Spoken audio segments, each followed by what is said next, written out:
Hello বন্ধুরা, এই যে দেখো নদীর পার বেলাই বিলে এই যে পানিগুলো আবার পড়ছে। হাতে পায়ে ধরলে তো দেখাম, কিন্তু এই যে দেখো বন্ধুরা কেমন পচা পচা কয় কারে, একদম পচা পানি, এমন পচা একেবারে লোসা, হাত খাওয়া যায়। তো দেখানোর জন্য বন্ধুরা আমি পাউডার ভিজাইলাম। এই যে দেখো কেমন ফেনা হয়ে যায় পানি লাড়া দিলে, কেমিক্যালের পানি এগুলা। এই যে বেলাইলের পুরা খাল জোয়ারে পানি। এই যে মাছ, কত মাছ পচা বাইয়া রয়েছে, গুঁড়া মাছ, মাছ, ব্যাং, ফোক, সাপ, যোগ যা আছে সব পয়সা যায় পানিগুলো। আইলে টঙ্গি দিয়ে আসে, গাং দিয়া। এই পানিগুলো হচ্ছে বড় বড় মিল, ফ্যাক্টরি, কারখানার পানিগুলো।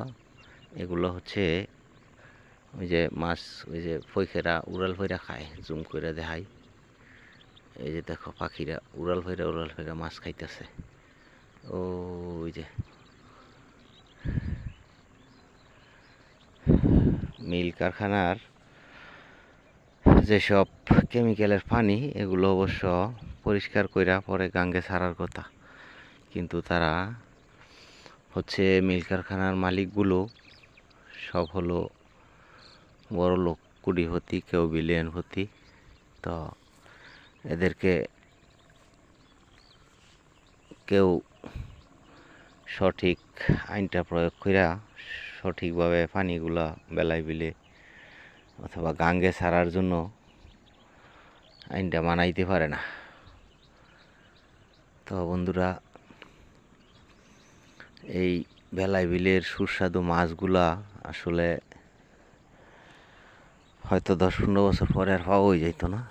কারণ হলো এই যে মাছ, মাছের মা, বাপ, হ্যাঁ, জোয়ান, বুইরা, তারপরে যুবতী যা আছে সবগুলো মাছ পচা মইরা পচা যায় পচা পানিগুলো আসলে।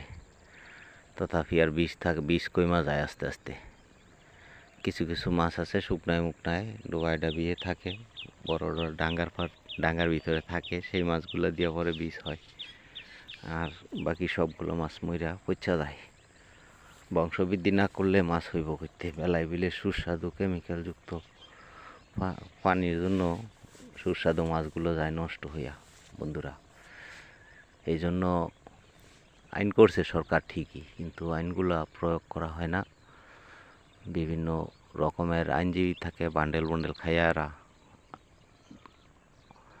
আর